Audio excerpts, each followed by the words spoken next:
Good morning to all of you student. देखो, इस class में अपन 12th क्वेश्चन डिस्कस करने जा रहे हैं, एक्सरसाइज 9.4 का, है ना। अगेन हमें क्या फाइंड आउट करना है? पर्टिकुलर सॉल्यूशन फाइंड आउट करने हैं। क्वेश्चन में गिवन है पर्टिकुलर सॉल्यूशन। पर्टिकुलर सॉल्यूशन का मतलब आपको डेफ इन आपको डेफिनेट इंटीग्रेशन की तरफ मूव करना है। मतलब आपको कांस्टेंट सी का वैल्यू भी कैलकुलेट करना होगा। इसमें उस कांस्टेंट सी का निकालने के लिए आपको ये वाला कंडीशन आपको दे रखा है बच्चों, ठीक है। अब इस टाइम पे हमें सबसे पहले देखो ध्यान से, आपको एक सिंपल सी चीज अब देखना है। हमें तो सिर्फ एक सॉल्यूशन कैलकुलेट करना है बच्चों, सिर्फ और सिर्फ सॉल्यूशन कैलकुलेट करना है ना। तो अगर मुझे डिफरेंशियल इक्वेशन गिवन है और उसको सॉल्यूशन निकालना है तो हम क्या करते हैं? वेरिएबल सेपरेबल अप्लाई करते हैं फर्स्ट कंडीशन में, है ना। तो हम क्या करेंगे? देखो, dy बाई डी एक्स, और इस वाले पोर्शन को अपन एक साइड रखते हैं। देखो ध्यान से, ये वाला पूरा पार्ट x है और ये x है, तो हमारा मेन फोकस होगा इन dx वाली और x वाली सारी चीज टर्म्स को एक तरफ ले जाएंगे, है ना। तो इसी तरीके से हम क्वेश्चन सोल्व कर रहे हैं। X square minus one d y. बच्चों, ये डी एक्स है ना, ये डी एक्स उस साइड जाएगा तो वन से मल्टीप्लाई होकर इस तरीके से बनेगा। और अब ये वाला जो टर्म दिख रहा है बच्चों आपके पास, वो डिवाइड हो जाएगा, है ना। तो हमारे पास जो नेक्स्ट पार्ट आएगा वो बनेगा d y equal to d x upon x into x square minus one. क्या हमने यहाँ पे वेरिएबल सेपरेबल अब कंप्लीट कर लिया बच्चों, है ना। अब देखो, हमें क्या करना होगा नेक्स्ट, हमें दोनों साइड इंटीग्रेट करना होगा। इंटीग्रेट बोथ साइड, हमें दोनों साइड बच्चों इंटीग्रेट करना होगा। तो हमारा इक्वेशन बन जाएगा d y d x upon x into x square minus one. I think बच्चों हमें इस चीज को सोल्व करने में इंटीग्रेशन ऑफ डी वाई, मतलब लेफ्ट हैंड साइड को सोल्व करने में कोई दिक्कत नहीं आने वाली। सिंपली इसका आंसर वाई होगा। बट अगर मैं बात करूं राइट साइड वाले की बात करें बच्चों, अगर मैं आपसे राइट साइड वाले की बात करूं, मतलब इसका मुझे इंटीग्रेशन कैलकुलेट करना किस तरीके से होगा बच्चों? इसका इंटीग्रेशन कैलकुलेट करने के लिए मुझे अप्लाई करना पड़ेगा पार्शियल फ्रैक्शन। तो सिंपली इसको मैं I1 नाम दे देता हूँ। लेफ्ट वाले को मैंने I1 नाम दे दिया बच्चों, और राइट वाले को मैंने नाम दे दिया I2। तो मेरा पर्पस अब सोल्व हो जाएगा I2 को सोल्व करना बच्चों, क्योंकि I1 ऑलरेडी सोल्व आउट है ना। तो I2 को सोल्व करना बच्चों, हमें integration of dx upon x square minus one. Again बच्चों, I2 को सोल्व करना है तो मुझे पार्शियल फ्रैक्शन अप्लाई करना होगा बच्चों। तो अब मैं पार्शियल फ्रैक्शन अप्लाई करता हूँ बच्चों इस जगह पे। तो मुझे पार्शियल फ्रैक्शन अप्लाई करना है बेसिकली किस तरीके से बच्चों? One upon x square minus one. dx को हटा दिया इस वाली टर्म में मैंने सिर्फ dx को हटा दिया और पूरी एज इट इज लिख लिया। अब बच्चों मुझे दिख रहा है यहाँ पे क्वाड्रेटिक दिख रहा है।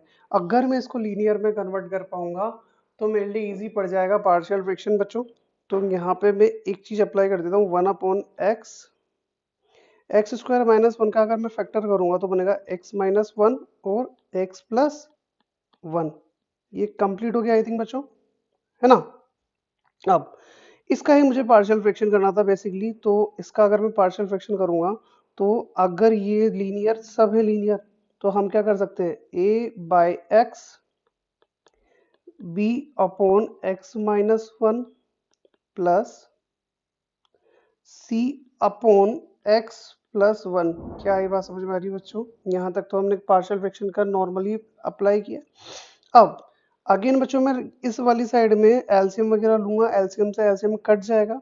अब हम बात करें तो यहाँ पे क्या बचेगा बच्चों आपके पास? इधर तो बचेगा वन और इधर बचा आपके पास, यहाँ बचेगा A X minus one X plus one plus का बच्चों ये बनेगा B X into X plus one plus का C X into X minus one.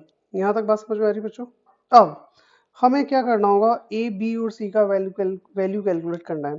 तो एक एक फैक्टर को आप जीरो पुट करते जाओ और आपका सिंपली आंसर आता जाएगा। तो मैं सबसे पहले पुट करने वाला हूँ मैं x इज इक्वल टू 0। तो बच्चों जैसे मैंने x 0 पुट किया तो लेफ्ट साइड में तो 1 ही रहेगा। इधर देखो बच्चों, अगर यहाँ मैं 0 पुट करता हूँ तो 0 माइनस 1 तो -1 रहेगा। इधर कर देखो बच्चों ध्यान से, तो 0 प्लस 1 तो अगेन बच्चों 1 रहेगा। यहाँ पे b, और बच्चों 0 से मल्टीप्लाई करना है तो ये पूरा 0 हो जाएगा। ऐसे ही c को 0 से मल्टीप्लाई करोगे पूरा 0 हो जाएगा। तो आपके पास क्या बचा बच्चों 1, और ये दोनों मल्टीप्लाई होंगे तो -1 दे देंगे तो माइनस a आ जाएगा, और आपके पास वैल्यू आ जाएगा बच्चों a का वैल्यू आ जाएगा -1। तो a का वैल्यू तो आ गया हमारे पास। देखो बच्चों a का वैल्यू हमारे पास क्लियरली आ गया, a का वैल्यू यहाँ पे आ चुका है ना। अब देखो, अब b का वैल्यू कैलकुलेट करना है और c का वैल्यू कैलकुलेट करना है। तो अगेन बच्चों एक और पुट करो, किसी भी फैक्टर को पुट करो, x is equal to 1 put कर दो आप। तो यहाँ पे जैसे पुट करोगे तो लेफ्ट साइड पे तो 1 ही बना रहेगा।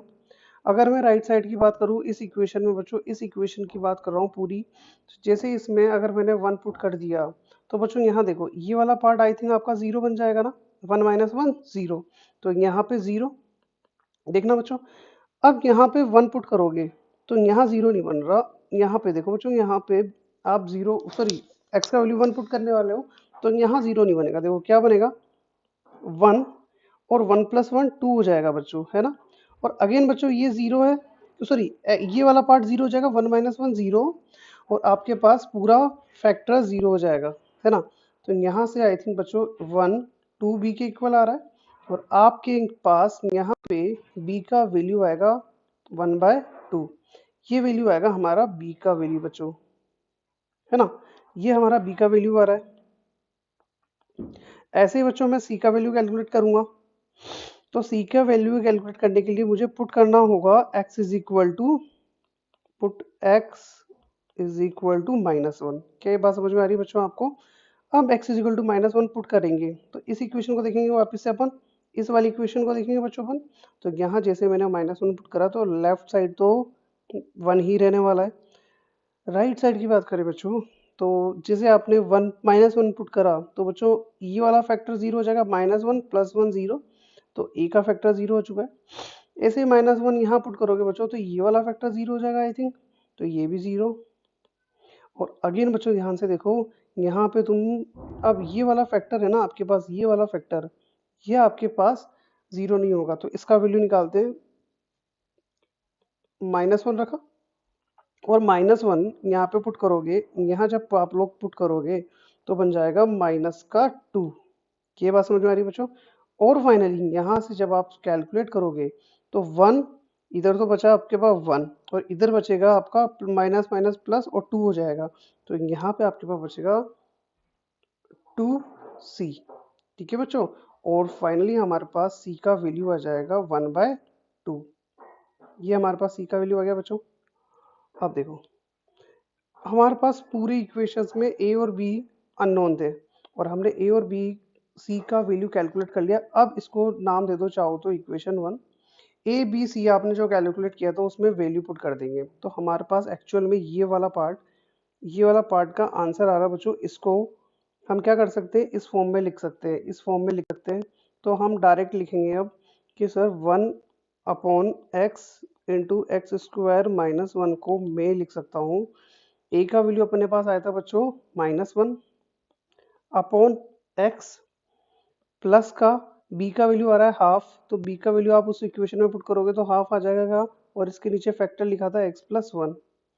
सेम वे में c का वैल्यू रखोगे हाफ, और इसके नीचे फैक्टर था x-1। देखो बच्चों यहाँ से इस इक्वेशन में हमने 1 इक्वेशन में पुट करा, a का वैल्यू, b का वैल्यू और c का वैल्यू रखा। ठीक है बच्चों, बस हाँ a और b का वैल्यू शायद बच्चों मैंने इधर उधर कर दिया है। ठीक है, तो उसको देख लेते हैं एक बार सही करके। हालांकि उससे कुछ फर्क तो नहीं पड़ता हमारे पास, बट आपको डाउट नहीं रहे इसलिए उसको करेक्ट कर देते हैं। यहाँ था हमारे पास x-1, b के नीचे x-1 है और c के नीचे x+1। ठीक है बच्चों, अब देखो I2 जिसका हमें इंटीग्रेशन करना था वो था बच्चों I2 इज एक्चुअल में क्या था, integration of 1/x into x² - 1 dx था। देखो बच्चों ध्यान से, हमने I2 ये वैल्यू दिया था, I2 का वैल्यू ये दिया था बच्चों, और अपन ने इस वाले 1 को तो मैंने इस फॉर्म में लिख दिया है, इस फॉर्म में लिख दिया, तो बस इसकी वैल्यू रखने वाले, क्योंकि बच्चों 1 इस वाले का आंसर तो हमने ये पूरा दिया है ना, ये वाला आंसर दिया है आपको, है ना, ये वाला आंसर दिया है, तो इसकी जगह पे मैं आराम से लिख सकता हूँ -1/x प्लस का 1/2/x-1 और प्लस का 1/2x+1 और ये आपका dx है बच्चों। और अगर आपके पास बीच में प्लस साइन है, बीच में प्लस साइन है बच्चों, यहाँ पे प्लस साइन है, तो इंटीग्रेशन अलग अलग हो जाते हैं, तो यहाँ सब जगह अपन dx लिख सकते हैं बच्चों, ध्यान से देखो। तो यहाँ पे मैं dx लिख सकता हूँ आराम से, dx, ये dx, और यहाँ भी इंटीग्रेशन सबका अलग अलग हो गया। अब 1/x का इंटीग्रेशन क्या होता है बच्चों, माइनस बाहर ले लो चाहो तो, है ना, तो आप लोग बोलोगे सर यहाँ इंटीग्रेशन, इस जगह पर इंटीग्रेशन 1/x का होगा ln x, मोड आता है डेफिनेटली, मोड लगा दिया। यहाँ बच्चों इस जगह हाफ कॉमन ले लो आप, और इनके इंटीग्रेशन अलग अलग हो चुके हैं, है ना, और यहाँ हाफ कॉमन लिया आपने, इस जगह हाफ कॉमन लिया बच्चों, अब 1/ln x-1 हो जाएगा आपका बच्चों, फिर again half common ln x+1 और ये मोड लग जाएगा बच्चों, ठीक है। ये हमारा I2 का वैल्यू आ रहा है बच्चों, है ना, प्लस का इंटीग्रेशन कांस्टेंट तो आना ही है, ठीक है। तो ये I2 का वैल्यू आ रहा है, बट इसको और अच्छे से लिख सकते हैं बच्चों, ध्यान से देखोगे तो इसको और अच्छे तरीके से कैसे लिख सकते हैं हम, सिंपल वे में, क्यों ना सर इसमें से 1/2 कॉमन ले लिया जाए। ऐसा क्यों कर रहे हैं, देखना बच्चों ध्यान से, ऐसा करने का रीजन सिंपल सा है, यहाँ से ध्यान से देखना। जैसे मैंने I2 को थोड़ा सा अच्छा से लिखना चाहा, तो मैंने क्या करा, 1/2 कॉमन ले लिया बच्चों। जैसे मैंने 1/2 कॉमन लिया पूरी टर्म में से, है ना, बस यहाँ तक कॉमन ले रहा हूँ बच्चों, 1/2, है ना। तो 1/2 अगर आप कॉमन लोगे, तो अगर इसके पास 1/2 से डिवाइड करोगे, मतलब आप क्या कर रहे हो, 2 से डिवाइड कर रहे हो, मल्टीप्लाई कर रहे हो, तो ये बन जाएगा -2 ln x। अब मैंने मोड इसलिए हटा दिया बच्चों, ध्यान से देखो, क्योंकि इन एक्चुअल वे में हम अगर बात करें, तो एक्चुअल में लॉग के आगे वैल्यू नेगेटिव नहीं आती है ना, इस चीज को ध्यान रखना। और क्वेश्चन आपको बोलेगा नहीं कि x का वैल्यू इस तरीके से, बट आपको समझ लेना है कि मोड हट जाएगा, है ना। अब यहाँ पे अगर आपने इस वाली टर्म में बच्चों, आपने क्या करा, इस वाली टर्म में हाफ कॉमन लिया, तो हाफ गायब हो जाएगा, आपके पास बचेगा ln x-1। और यहाँ बच्चों ध्यान से देखो, इस जगह पे यहाँ आगे ना हाफ कॉमन लोगे, तो ln आपके पास बचेगा x+1, ठीक है बच्चों, और ये ब्रैकेट लगा दिया मैंने। अब देखो ध्यान से बच्चों, ये 2 यहाँ क्या, एक्चुअल में 2 यहाँ रखा है ना, इसको क्या कर सकता हूँ मैं, स्क्वायर में, क्योंकि अगर ln के आगे कोई मल्टीपल में, तो वो पावर में जा सकता नहीं, प्रॉपर्टी हमने पढ़ी हुई है। तो I2 का वैल्यू हाफ ऑफ, यह बनेगा माइनस का ln x² प्लस का ln x-1 प्लस का ln x+1 bracket close plus c। अब देखो बच्चों ध्यान से, ये दोनों वाले लॉग फंक्शन मल्टीप्लाई में हो जाएंगे, क्यों, क्योंकि बीच में साइन प्लस का है। और यहाँ ध्यान से देखो, ये डिवाइड में जाएगा लॉग फंक्शन, अगर इसका फंक्शन देखें तो ये, क्योंकि यहाँ पे माइनस है, तो इसको मैं ऐसे लिख सकता हूँ, I2 का वैल्यू 1/2, आपके पास हो जाएगा सर ln, मैंने सबसे बाहर ले लिया, तो ये दोनों प्लस में थे, ये दोनों आपके प्लस में है, तो डेफिनेटली वो मल्टीप्लाई में हो जाएंगे, तो x-1 x+1, और ये वाला पार्ट आपका माइनस में है, तो ये डिवाइड हो जाएगा बच्चों x² प्लस का c। अब एक चीज बता सकते हो बच्चों, अगर मैंने इन दोनों को मल्टीप्लाई करा, इन दोनों को मैंने मल्टीप्लाई करा, तो क्या हो जाएगा, I2 का वैल्यू आ जाएगा 1/2 है ही सर बाहर, ln x² -1/x², ठीक है, और प्लस का c। तो I2 फाइनली हमारे पास ये आ चुका है बच्चों। अब हमने I2 किसको माना था देख लेते हैं, ये रहा बच्चों, हमने देखा था I1 और I2, तो बच्चों I2 को हमने सोल्व कर दिया आई थिंक, और I1 को हम यही सोल्व करके लिख देते हैं sir, I1 integration of dy है, तो I1 का वैल्यू कितना जाएगा y, सर इंटीग्रेशन कॉन्स्टेंट हमने I2 में ऐड कर लिया, तो यहाँ अलग से लगाने की जरूरत नहीं है, तो हम बोल सकते हैं sir I1 equal to I2 होगा। I1 का वैल्यू मेरे पास y आ रहा है, और I2 का वैल्यू आपके सामने लिखा हुआ है बच्चों, क्या लिखा है, हाफ ln x² -1/x² और प्लस का c एज इट इज, ठीक है बच्चों। अब सर c का वैल्यू निकाल सकते हैं क्या, क्योंकि बच्चों आपको गिवन दे रखा है, एक चीज कि y का वैल्यू 0, x का वैल्यू 2, जब y का वैल्यू 0 होगा तो x का वैल्यू क्या हो जाएगा 2। इसी को हम पुट कर देते हैं, तो put y equal to 0 x is equal to 2। तो यहाँ से इक्वेशन क्या बन जाएगा बच्चों, जैसे आपने 0 पुट करा है 0 हाफ रहेगा ln, जैसे बच्चों आप 2 पुट करोगे तो क्या हो जाएगा, ये 2 का स्क्वायर, यहाँ देखो बच्चों 2 का स्क्वायर बनेगा 4, 4 माइनस 1 आई थिंक 3 हो जाएगा बच्चों। और यहाँ पे इस जगह डिनोमिनेटर पे देखोगे तो 2 करोगे तो 2 का स्क्वायर 4 प्लस सी, क्या ये वैल्यू आएगा बच्चों आपका। तो सी का वैल्यू बेसिकली क्या आ सकता है, सी का वैल्यू आ सकता है सर माइनस का हाफ ln 3/4, ये वैल्यू आएगा हमारा सी का। ठीक है बच्चों, अब नेक्स्ट वाला पार्ट देखते हैं बच्चों। तो हमारा इक्वेशन क्या बन जाएगा बच्चों, इस इक्वेशन में पुट कर दो आप, इस इक्वेशन ए नाम दे दिया, सी का वैल्यू यहाँ पुट कर देंगे और कुछ नहीं कर रहे हम। तो y equal to half ln x square, ध्यान से देखो बच्चों यहाँ पे एक्स स्क्वायर है तो x square minus 1 upon x square है ना, प्लस का सॉरी माइनस है, सी का वैल्यू माइनस है, माइनस का हाफ ln 3/4। बस यहाँ तक आंसर छोड़ दोगे वैलिड माना जाएगा। ठीक है बच्चों, तो ये वाला क्वेश्चन में हमने कुछ नहीं करा, जस्ट एक इंटीग्रेशन सोल्व किया है। कौन सा इंटीग्रेशन सर, हमने पार्शियल फ्रैक्शन अप्लाई करा है सर, है ना। क्वेश्चन हमें ये दे रखा था, है ना, हमने जस्ट सबसे पहले वेरिएबल सेपरेबल अप्लाई करा, फिर उसके बाद सबसे पहले इनका इंटीग्रेशन करा और यहाँ पार्शियल फ्रैक्शन लगाया बच्चों। स्लोली स्लोली आप, अच्छा साथ साथ आप इसको नोट भी करती रहा करो बच्चों, है ना। अगर आपको समझ में आ गया तो आप इससे खुद से ट्राई करो, इसको रफ क्वेश्चन में देख, रफ में प्रैक्टिस करने का बच्चों, है ना। अब नेक्स्ट वाला क्वेश्चन हम ट्राई करते हैं बच्चों।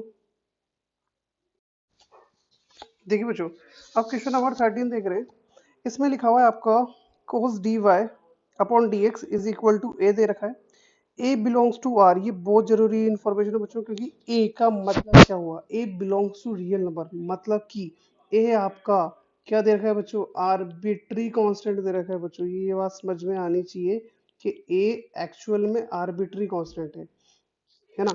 और इसने क्या दे रखा है, ए का वैल्यू, मतलब हम जो कांस्टेंट निकालेंगे आपने, नो नो बच्चों, एक्चुअल में ए का वैल्यू आर्बिट्री कांस्टेंट नहीं होगा, ए का वैल्यू तो एक्चुअल में यहाँ पे बच्चों हम ये चीज बोल सकते हैं कि ए का वैल्यू आपके पास कांस्टेंट की तरह ट्रीट करेगा, है ना। जो सी आता है ना वो लास्ट में आर्बिट्री कांस्टेंट होता है बच्चों, ये तो हम नॉर्मल कांस्टेंट ही लेके चलेंगे। अब देखो बच्चों, हम क्या कर सकते हैं, हम बेसिकली यहाँ पे एक चीज कर सकते थे, dy बाई डी को हम अलग रख लेते हैं और कोस को उधर भेज देते हैं, तो कोस उधर जाएगा तो कोस इनवर्स ए हो जाएगा बच्चों। ये बात समझ में आ रही है, कोस इनवर्स ए हो जाएगा। अब यहाँ पे वेरिएबल सेपरेबल की जरूरत ही नहीं है, बट हमें क्या करना, क्योंकि x और y dy और dx है, cos इनवर्स a है, तो हमें वेरिएबल सेपरेबल अगर आप अप्लाई भी करोगे तो बच्चों क्या हो जाएगा, dy, बस हम इतना जानते हैं कि dx को मैं नीचे नहीं रखने वाला, cos इनवर्स a dx हो जाएगा बच्चों। दोनों साइड मैंने इंटीग्रेट किया बच्चों, तो क्या होगा ध्यान से देखना, integration of dy integration of cos inverse A और dx हो जाएगा बच्चों। अब इसको मैं इधर की साइड लिख कर रहा हूँ बच्चों, देखो अगर मैं dy का इंटीग्रेशन करूंगा बच्चों तो y होने वाला है। अब देखो ध्यान से, यहाँ पे बहुत से बच्चे गलती करते थे, इस पे कोस इनवर्स का लगाने लग जाते थे, मतलब कि इसमें वन डॉट लेके बाई पार्ट से इसको सोल्व करते, जबकि मुझे पता है कि यहाँ पे अगर a कांस्टेंट है तो कोस इनवर्स भी कांस्टेंट की तरह ट्रीट किया जाएगा बच्चों, और इंटीग्रेशन में कांस्टेंट बाहर आ जाता है। क्या ये बात समझ में आ रही है बच्चों, इंटीग्रेशन में कांस्टेंट बाहर आ जाएगा, सिर्फ आपको dx का इंटीग्रेशन करना है। तो y is equal to cos inverse a, और जब x का आप इंटीग्रेशन मतलब dx का इंटीग्रेशन करोगे तो आपके पास x आएगा बच्चों, ठीक है, और ये डॉट में प्लस का कांस्टेंट, ये जो हमारा c आया ना बच्चों, ये आर्बिट्री कांस्टेंट की तरह ट्रीट किया जाएगा। ओके, अब c का वैल्यू निकालने के लिए ये कंडीशन दे रखी है बच्चों आपके, इसी के लिए इसको बोलते हैं पर्टिकुलर सॉल्यूशन। तो अगर यहाँ तक निकालना होता तो ये होता हमारा जनरल सॉल्यूशन बच्चों, ये हमारा जनरल सॉल्यूशन ट्रीट किया जाता। बट जैसे मैंने y is equal to 2 put किया, x is equal to 0 put किया, तो यही चीज हमारा बन जाएगा बच्चों, हमारा बन जाएगा पर्टिकुलर सॉल्यूशन। तो जैसे मैंने y का value 2 cos inverse a dot 0 किया बच्चों, प्लस सी, तो ये वाला पूरा पार्ट क्या बन जाएगा बच्चों, ये वाला पूरा पार्ट बन गया आपका 0, है ना। तो सी का वैल्यू मेरे पास आ गया 2। जैसे ही इस जनरल सॉल्यूशन में आप इसको पुट कर दोगे तो क्या बन जाएगा आपके पास, y is equal to cos inverse a dot x plus 2। ये हमारे पास आएगा particular solution of the differential equation. क्या डिफरेंशियल इक्वेशन थी, ये डिफरेंशियल इक्वेशन थी बच्चों। और इसमें इसमें कंडीशन ये अप्लाई करनी थी हमें। तो इस डिफरेंशियल इक्वेशन का अंडर दिस कंडीशन जो सॉल्यूशन निकल के आया वो ये है बच्चों। ठीक है ना बच्चों। अब क्वेश्चन नंबर हम देखते हैं 14। तो क्वेश्चन नंबर 14 भी अब लिखते हैं। क्वेश्चन नंबर 14 देखना बच्चों क्या लिखा हुआ है, d y over d x लिखा हुआ है आपका y 10x, और इसका भी आपको पर्टिकुलर सॉल्यूशन निकालना है जिसमें आपको y का वैल्यू 1 दे रखा है, व्हेन x आपका क्या हो जाएगा बच्चों, 0। तो अब स्टार्ट करते हैं बच्चों। देखो सबसे पहले ये डिफरेंशियल इक्वेशन है सर, इसका सॉल्यूशन निकालना है तो हमें कंडीशन ट्राई सबसे फर्स्ट मेथड करना चाहिए कि हमें अगर हमें सॉल्यूशन निकालना है किसी डिफरेंशियल इक्वेशन का, तो हम सबसे पहले इसका वेरिएबल सेपरेट अप्लाई करके देखते हैं। तो इजीली देखो बच्चों वेरिएबल सेपरेट हो रहे हैं, क्या होगा डी वाई, इस y को इधर भेजोगे तो y हो जाएगा डिवाइड में, और ये dx उधर जाएगा तो बच्चों इस तरीके से हो जाएगा। क्या बात समझ में आ रही है। अब देखो बच्चों क्या होगा, ध्यान से देखना बच्चों, अगर मैं इसमें इंटीग्रेट कर दूं बोथ साइड, जैसे मैंने दोनों साइड बच्चों इंटीग्रेट किया तो यहाँ क्या बन जाएगा बच्चों, देखना यहाँ बन जाएगा ln y, क्योंकि आप y का विद रिस्पेक्ट टू y करोगे तो ln y है ना। और हालांकि मोड y होता है बट यहाँ पे बाय डिफॉल्ट माना बच्चों, क्योंकि y का वैल्यू ग्रेटर देन 1 आपको ट्रीट करना है ना।